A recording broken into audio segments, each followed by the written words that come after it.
ഏവർക്കും നമസ്കാരം. ശുഭകരമാകട്ടെ, ദിനം സന്തോഷകരമാകട്ടെ, സൗഖ്യകരമാകട്ടെ.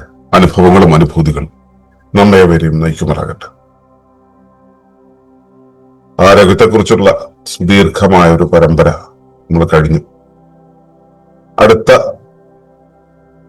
പരമ്പരയ്ക്ക് കടക്കുന്നതിന് മുമ്പ് ചില വിഷയങ്ങൾ സംസാരിച്ചിട്ട് പോകാമെന്ന് കരുതുന്നു. അതില് ഇന്ന് ഈ ധർമ്മകർമ്മങ്ങളെ കുറിച്ചുള്ള ഒരു ചിന്തയാണ് നമ്മളിന്ന് കൊണ്ടുപോകുന്നത്. അതിനെക്കുറിച്ച് പറയുന്ന ഭാഗം ഇങ്ങനെയാണ്: dharma and karma align, disturbance and reaction disappear. കർമ്മതലങ്ങളും ഫലങ്ങളും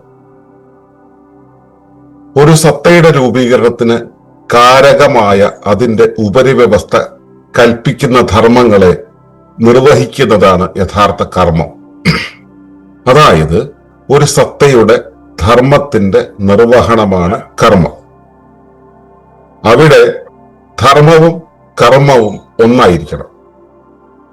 എന്നാൽ മനുഷ്യൻ അവന്റെ യുക്തിപ്രയോഗത്തിലൂടെയും ശിക്ഷിതാവബോധത്തിലൂടെയും യഥാർത്ഥ ധർമ്മങ്ങളിൽ നിന്നും വ്യതിചലിക്കുക പതിവാണ്. അങ്ങനെ ധർമ്മത്തിൽ നിന്നും മാറിയുള്ള കർമ്മം അവന്റെ ചുറ്റുമുള്ള പ്രകൃതിയിൽ ആഘാതങ്ങളും പ്രക്ഷുബ്ധതകളും ഉളവാക്കും. അവ പ്രതിഫലിച്ച് പ്രതികർമ്മങ്ങളായി തിരികെ ആ സത്തയിലേക്ക് വരുന്നതിനെയാണ് കർമ്മഫലങ്ങൾ എന്ന് പറയുക. ധർമ്മം തന്നെയാകുന്ന കർമ്മത്തിന് പ്രക്ഷുബ്ധത ഇല്ലാത്തതിനാൽ കർമ്മഫലം എന്നത് അവിടെ പ്രത്യക്ഷമാകില്ല. അത് പ്രകൃതിയുടെ സഹജമായ നന്മയായി നിലകൊള്ളും.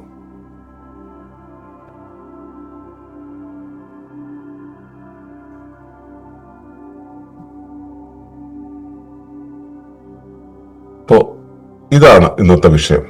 നമ്മൾ ഈ പ്ലാറ്റ്ഫോമിൽ ഈ വിഷയത്തിന്റെ വിവിധ മുഖങ്ങൾ നമ്മൾ ഒരുപാട് സംസാരിച്ചതാണ്. എങ്കിലും പുതിയതായി വന്നെത്തുന്ന ആളുകൾക്ക്, പുതുതായി ഈ വിഷയങ്ങൾ പരിചയപ്പെടാനായിട്ട് നമ്മുടെ വീഡിയോകൾ കാണുന്നവർക്ക് വേണ്ടി നമ്മൾ ഈ കഴിഞ്ഞ 5 കൊല്ലമായിട്ട് സംസാരിച്ചു വന്ന വിഷയങ്ങളിലൂടെ വീണ്ടും യാത്ര ചെയ്യേണ്ടി വരികയാണ്. അപ്പോ നമ്മുടെ മലയാളം വെബ്സൈറ്റിലെ പണ്ട് എഴുതി ഇട്ടിട്ടുള്ള ലേഖനങ്ങളെ ആസ്പദമാക്കിയിട്ടാണ് നമ്മൾ ഇനി വരുന്ന കുറച്ച് ദിവസങ്ങളിൽ ഈ വിഷയാവതരണം നടത്തുക. അപ്പൊ അതിലൂടെ പോകുമ്പോൾ നമ്മൾക്ക് ആദ്യമേ അവതരിപ്പിക്കേണ്ടതായിട്ട് കിട്ടിയത് ആണിത്. ഇതിനൊരു റാൻഡം രീതിയിലാണ് അവതരിപ്പിക്കാൻ ഉദ്ദേശിക്കുന്നത്. അപ്പൊ ഇത് തന്നെ ഒരു 3-4 ധർമ്മങ്ങളെ കുറിച്ച് പറയുന്ന ഒരു 3-4 ഭാഗങ്ങളുണ്ട്. അപ്പോ ഒരു സത്തയുടെ രൂപീകരണത്തിന് കാരകമായ അതിന്റെ ഉപരിവ്യവസ്ഥ കൽപ്പിക്കുന്ന ധർമ്മങ്ങളെ നിർവഹിക്കുന്നതാണ് യഥാർത്ഥ കർമ്മം എന്ന് ആണ് നമ്മൾ പറഞ്ഞു തുടങ്ങുന്നത്. സത്തയുടെ രൂപീകരണം, ഇവിടെ നമ്മൾ കാണുന്ന എല്ലാ സത്തകളും അതിന്റെ ഉപരിവ്യവസ്ഥയുടെ പ്രവർത്തനത്തിന്റെ ഫലമായി അതിന്റെ ഉപരിവ്യവസ്ഥയുടെ ഒരാവശ്യത്തിന് വേണ്ടിയാണ് ഉരുവായിട്ടുള്ളത് എന്നാണ് പ്രകൃതി തത്വശാസ്ത്രം മനസ്സിലാക്കുന്നത്. അപ്പോ അതിന് കാരകം എന്ന് പറയുമ്പോൾ കാരണം മാത്രമല്ല, കാരണം അതിന്റെ പദാർത്ഥങ്ങള്, ഇപ്പൊ ഒരു സത്തയുടെ രൂപീകരണത്തിന് അതിനൊരു കാരണം മാത്രം മതിയാവില്ല. അതിന് ചില ഘടകങ്ങൾ ആവശ്യമാണ്, ചില സാഹചര്യങ്ങൾ ആവശ്യമാണ്, പശ്ചാത്തലങ്ങൾ ആവശ്യമാണ്. അങ്ങനെ അവയെല്ലാം കൂടെ ചേർന്നാണ് കാരകം എന്ന് പറയുന്നത്. അപ്പോ ആ സത്തയുടെ രൂപീകരണത്തിന് കാരകമായ അതിന്റെ ഉപരിവ്യവസ്ഥ എന്ന് പറയുന്നത് എന്താണ്? ഈ ഉപരിവ്യവസ്ഥ എന്ന് പറഞ്ഞപ്പോൾ കഴിഞ്ഞ ഒരു ചർച്ചയിൽ, നമ്മുടെ കമ്മ്യൂണിറ്റിയുടെ ഭാഗമല്ലാത്ത ഒരു ചർച്ചയിൽ ഉപരിവ്യവസ്ഥ എന്ന് പറഞ്ഞപ്പോ ദൈവം, സൃഷ്ടാവായ ദൈവം എന്ന രീതിയിലുള്ള ഒരു മനസ്സിലാക്കൽ ഉണ്ടാകുന്നത് കണ്ടു. അപ്പൊ നമ്മളിവിടെ ഉദ്ദേശിക്കുന്ന ഉപരിവ്യവസ്ഥ എന്ന് പറയുന്നത് ദൈവമല്ല, ദൈവത്തെക്കുറിച്ചല്ല നമ്മൾ പറയുന്നത്.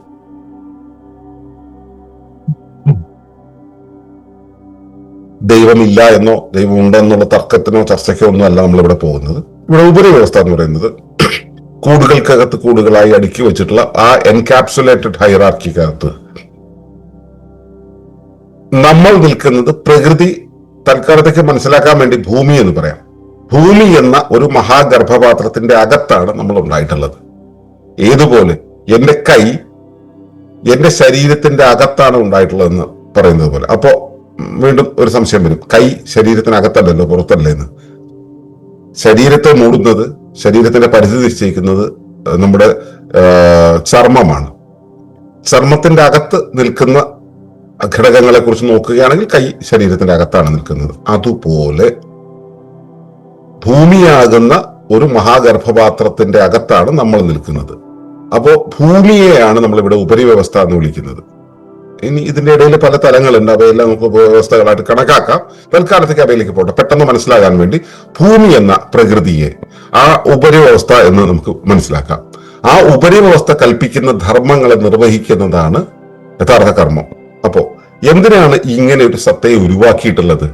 ഇപ്പൊ ഞാനെന്ന സത്തയെ ഉരുവാക്കിയിട്ടുള്ളത് ഭൂമിയുടെ ഒരാവശ്യത്തെ നിർവഹിക്കാനാണ്. ഒന്നിലധികം ആവശ്യങ്ങളെ നിർവഹിക്കാൻ വേണ്ടിയിട്ടാണ്. എന്റെ ശരീരത്തിൽ കൈ ഉണ്ടായിട്ടുള്ളത് എന്റെ ശരീരത്തിന് ആവശ്യമായ ഒട്ടേറെ പ്രവർത്തനങ്ങൾ നടത്തുവാൻ വേണ്ടിയാണ്. ഭക്ഷണം വാരി കഴിക്കുക, മുൻപിലുള്ളതിനെ വകഞ്ഞു മാറ്റുക, വേണ്ടത് എടുക്കുക, പൊരുതുക, സംരക്ഷിക്കുക തുടങ്ങിയ കുറെ കാര്യങ്ങളെ നിർവഹിക്കാൻ വേണ്ടിയിട്ടാണ് ഈ കൈ ഉണ്ടായിട്ടുള്ളത്. അപ്പോ ഈ പറഞ്ഞ കാര്യങ്ങളെല്ലാമാണ് കൈയുടെ ധർമ്മം. ഇപ്പോൾ എനിക്ക് വേണ്ടത് എന്റെ മുന്നിലുള്ളത് വകഞ്ഞു മാറ്റുക എന്നുള്ളതാണെങ്കിൽ അതാണ് ഇപ്പോഴത്തെ ഈ കൈയുടെ ധർമ്മം എന്ന് പറയുന്നത്. ഇപ്പോഴത്തെ ദൗത്യം അതാണ്. ആ ദൗത്യം നിർവഹിക്കുകയാണല്ലോ പിന്നെ ചെയ്യേണ്ടത്. ആ ദൗത്യം നിർവഹിക്കുന്നതിനെയാണ് കർമ്മം എന്ന് പറയുക. മുന്നിലുള്ളത് വകഞ്ഞു മാറ്റുക എന്നുള്ളതാണെങ്കിൽ ആ വകഞ്ഞു മാറ്റുന്ന പ്രവർത്തനത്തെയാണ് കർമ്മം എന്ന് പറയുക. മുന്നിലുള്ളതിനെ വകഞ്ഞു മാറ്റേണ്ടതുണ്ട് എന്ന് ഉള്ള ഒരു ആവശ്യമുണ്ടല്ലോ, ആ ആവശ്യമാണ് ധർമ്മം എന്ന് പറയുന്നത്. എന്താണോ ചെയ്യേണ്ടുന്നത് അത് ധർമ്മം, എന്താണോ ചെയ്യുന്നത് അത് കർമ്മം. ചെയ്യേണ്ടത്, ചെയ്യുന്നത്, ഇത് നമ്മളുടെ വ്യത്യാസം മനസ്സിലാക്കുക. ചെയ്യേണ്ടതെന്ന് വെച്ചാൽ ചെയ്യാൻ ഉത്തരവാദിത്തമാണ്, അത് ദൗത്യമാണ്. ചെയ്യുന്നത് എന്താണോ അത് കർമ്മം. അപ്പൊ ധർമ്മം ഒരിക്കലും ഒരു ആക്ടിവിറ്റി അല്ല, ധർമ്മം ഒരു അസൈൻമെന്റ് ആണ്, അതൊരു റെസ്പോൺസിബിലിറ്റിയാണ്. ആ റെസ്പോൺസിബിലിറ്റി നിർവഹിക്കുന്ന പ്രക്രിയയുടെ പേരാണ് കർമ്മം എന്ന് പറയുന്നത്. ഇനി ഈ കർമ്മം എന്നുള്ളതിനെ മറ്റു പലതരം തത്വങ്ങളില്, തത്വശാസ്ത്രങ്ങളില് പലതരം വ്യാഖ്യാനങ്ങളൊക്കെ കൊടുക്കുന്നുണ്ട്. നമ്മളിവിടെ ഈ അർത്ഥത്തിലാണ് ഉപയോഗിക്കുന്നത് എന്ന് മനസ്സിലാക്കുക. ഇനി കർമ്മം എന്ന് വെച്ചാൽ ഇതല്ലല്ലോ അതല്ലേ എന്ന് ഒരു തർക്കത്തിന്റെ സ്ഥാനമില്ലാതിരിക്കാൻ വേണ്ടി പറയാണ്. നമ്മളിവിടെ കർമ്മത്തെ മനസ്സിലാക്കുന്നത് ഇങ്ങനെയാണ്. അപ്പോ ചെയ്യേണ്ടത് എന്താണോ അത് ധർമ്മം, ചെയ്യുന്നത് കർമ്മം. അതായത് സത്തയുടെ ധർമ്മത്തിന്റെ നിർവഹണമാണ് കർമ്മം. അപ്പോ എനിക്ക് ഭക്ഷണം വായിലിടണം എന്നുണ്ടെങ്കിൽ ഭക്ഷണം വാരി വായിലിടുക എന്നുള്ളതാണല്ലോ ചെയ്യേണ്ടത്. ഭക്ഷണം വാരി വായിലിടുക എന്നുള്ള ധർമ്മവും വായിലിടുന്നത് കർമ്മവുമാകുമ്പോൾ ഇത് രണ്ടും ഒന്നായിരിക്കണം, എങ്കിൽ ഈ പരിപാടി കംപ്ലീറ്റ് ആവുള്ളൂ. എന്നാൽ മനുഷ്യൻ അവന്റെ യുക്തിപ്രയോഗത്തിലൂടെയും ശിക്ഷിതാവബോധത്തിലൂടെയും യഥാർത്ഥ ധർമ്മങ്ങളിൽ നിന്ന് വ്യതിചലിക്കുക പതിവാണ്. അവൻ പലതരം ബുദ്ധി ഉപയോഗിക്കും ഇതിനൊക്കെ, അതിനുള്ള ശേഷി അവനുണ്ട്. അതുകൊണ്ട് തന്നെ അവൻ ഈ പ്രയോഗം, അതായത് ഭക്ഷണം വാരി വായിലിടുക എന്നുള്ളതാണ് ധർമ്മമെങ്കിൽ ഭക്ഷണം വാരി വായിലിടുന്നതിന് പകരം ആ സമയത്ത് എന്നുവെച്ചാൽ അവന് യഥാർത്ഥത്തിൽ വേണ്ട ഭക്ഷണത്തിന് പകരം അവൻ വേറെ എന്തെങ്കിലും സാധനങ്ങളൊക്കെ എടുത്തിട്ട് വായിലിടാം. അല്ലെങ്കിൽ ഇപ്പോ ആധുനിക കാലത്തൊക്കെ ഉണ്ടല്ലോ, ഒരാൾക്ക് അസുഖം വന്നു കഴിഞ്ഞാൽ ഭക്ഷണം കഴിക്കാൻ വയ്യാന്നുണ്ടെങ്കിൽ ഉടനെ തന്നെ കഴിപ്പിക്കാനായിട്ട് വായിക്കൂടെ ട്യൂബ് ഇട്ടിട്ട് നേരിട്ട് ഭക്ഷണം ഈ അസുഖം വന്ന ആളുടെ ബന്ധുക്കൾ ഉള്ളിലേക്ക് ഇറക്കി കൊടുക്കുന്ന ഒരു പരിപാടി ഉണ്ടല്ലോ. ഈ വിധത്തിൽ യുക്തിയുടെ ഒരു വല്ലാത്ത പ്രയോഗമുണ്ട്. അതാണ് യുക്തിപ്രയോഗം എന്ന് പറയുന്നത്. അതിന്റെ പ്രയോഗത്തിലൂടെ അതുപോലെ പലതരം ശീലങ്ങൾ. ഇപ്പൊ ഭക്ഷണം എന്ന് വെച്ചാൽ നമ്മൾ യഥാർത്ഥം നമുക്ക് വേണ്ടുന്ന ഭക്ഷണം എന്താണോ അതായിരിക്കില്ല, നമുക്ക് കിട്ടിക്കൊണ്ടിരിക്കുന്ന ശീലിച്ച ഭക്ഷണമാണ് നമ്മൾ കഴിക്കുക. അതാണ് ശിക്ഷിതാവബോധം എന്ന് പറയുന്നത്. ഇതിലൂടെയൊക്കെ നമുക്ക് യഥാർത്ഥത്തിൽ നമ്മൾ നിർവഹിക്കേണ്ടത് എന്തോ, നമ്മുടെ ധർമ്മം എന്തോ, അതിൽ നിന്നും വ്യതിചലിക്കുക എന്നുള്ളത് സ്ഥിരം സംഭവിക്കുന്നുണ്ട് അല്ലേ? അങ്ങനെ ധർമ്മത്തിൽ നിന്നും മാറിയുള്ള കർമ്മം സംഭവിക്കുമ്പോൾ ഇത് യഥാർത്ഥത്തിൽ അവിടെ സംഭവിക്കണം. അവന്റെ അകത്തും പുറത്തുമുള്ള പ്രകൃതിയിലെ ആഘാതങ്ങൾ ഉണ്ടാക്കും, പ്രക്ഷുബ്ധതകൾ ഉണ്ടാക്കും, ഇളക്കങ്ങൾ ഉണ്ടാക്കും. അത് യഥാർത്ഥത്തിൽ എന്താണോ ചെയ്യേണ്ടത് ഇപ്പൊ ഒരു വഴിയിലൂടെ ഒരു കാറ് പോകാൻ ഉള്ള രീതിയിൽ വഴി ഉണ്ടാക്കിയെന്നിരിക്കട്ടെ. അപ്പോ വഴിയുടെ ധർമ്മം എന്ന് വെച്ചാൽ കാറ് കൊണ്ടുപോവുക എന്നുള്ളതാണ്. അതിൽ കൂടെ നമ്മൾ ലോറി കയറ്റിയാലോ, ലോഡുള്ള ലോറി കയറ്റിയാലോ ആ റോഡ് തകർന്നു പോകും. അതുപോലെ യഥാർത്ഥ ധർമ്മങ്ങളിൽ നിന്ന് വ്യതിചലിക്കുക പതിവാണ്. കാരണം നമുക്ക് യുക്തിപ്രയോഗമുണ്ട്, ശിക്ഷിതാവബോധമുണ്ട്. അതുകൊണ്ട് നമ്മൾ അതിൽ നിന്ന് വഴിമാറി സഞ്ചരിക്കും. അങ്ങനെ ധർമ്മത്തിൽ നിന്നും മാറിയുള്ള കർമ്മം അവന്റെ ചുറ്റുമുള്ള പ്രകൃതിയിൽ ആഘാതങ്ങൾ ഉണ്ടാക്കും. ഈ പറഞ്ഞ റോഡ് തകരുക എന്ന് പറഞ്ഞതുപോലെ അത് തകർന്നു കഴിഞ്ഞാൽ അവിടുത്തെ ആളുകളെ കൂടെ ചിലപ്പോൾ ഇളകിക്കൂട്ടി പ്രശ്നങ്ങൾ ഉണ്ടാക്കി വരും. ഇതുപോലെ പ്രക്ഷുബ്ധതകൾ ഉണ്ടാവും. അപ്പോ അത് പ്രതിഫലിച്ച് പ്രതികർമ്മങ്ങളായി തിരികെ ആ സത്തയിലേക്ക് വരും. ഇപ്പൊ നമ്മള് കഴിക്കേണ്ട ഭക്ഷണം മാങ്ങയാണ്, നമ്മൾ കഴിക്കുന്ന ഭക്ഷണം ബീഫാണ്. അപ്പോൾ സ്വാഭാവികമായിട്ട് ശരീരത്തിന് ഈ ആഘാതങ്ങൾ ഉണ്ടാവും, പ്രക്ഷുബ്ധത ഉണ്ടാവും. അപ്പൊ നമ്മൾ കഴിക്കുന്ന മാമ്പഴം കഴിക്കുക എന്നുള്ളതിന് ഒരു ജീവിയെ കൊല്ലുന്ന സമയത്ത് ആ ജീവിയുടെ ജീവൻ നഷ്ടപ്പെടുത്തുന്നതുമായി ബന്ധപ്പെട്ടിട്ടുള്ള ഒരുപാട് പ്രശ്നങ്ങൾ അവിടെ ഉണ്ടായിന്ന് വരും. നമുക്ക് പറഞ്ഞിട്ടുള്ളത് മാമ്പഴമാണ്, നമ്മൾ തിന്നുന്നത് മറ്റൊരു ജീവിയാണ്. അപ്പൊ അതുമായിട്ട് ബന്ധപ്പെട്ട കുറെ പ്രശ്നങ്ങൾ ഉണ്ടാവും. ഈ പ്രശ്നങ്ങൾ നമ്മിലേക്ക് വരും, നമ്മുടെ ബാധ്യതയായിട്ട്, നമ്മുടെ ഉത്തരവാദിത്തമായിട്ട് വരും. ചെയ്യേണ്ടത് ദൗത്യം ധർമ്മമായിട്ട് വിട്ടിരിക്കുമ്പോൾ പുതിയ ഉത്തരവാദിത്തം വരുന്നത് ധർമ്മം നിർവഹിച്ചിട്ടില്ല എന്ന് മാത്രമല്ല, ഈ കർമ്മം ചെയ്തതിന്റെ ആഫ്റ്റർ എഫക്ട് നമ്മുടെ ശരീരത്തിലേക്ക് വരും, നമ്മിലേക്ക് വരും, നമ്മസത്തയിലേക്ക് വരും. അതിനെയാണ് കർമ്മഫലം എന്ന് പറയുക. കർമ്മം ചെയ്തതിന്റെ ഫലം. അത് എന്തുകൊണ്ട് അങ്ങനെ ഉണ്ടാവുന്നത്? ധർമ്മത്തെയല്ല നമ്മൾ കർമ്മമാക്കിയത്. ധർമ്മത്തെയാണ് കർമ്മമാക്കേണ്ടത്, പക്ഷെ ധർമ്മത്തെ അല്ല കർമ്മമാക്കിയത്. അതുകൊണ്ട് ആ കർമ്മം എന്നുള്ളത് നമ്മുടെ ശരീരത്തിലേക്ക് തിരിച്ചു വരും.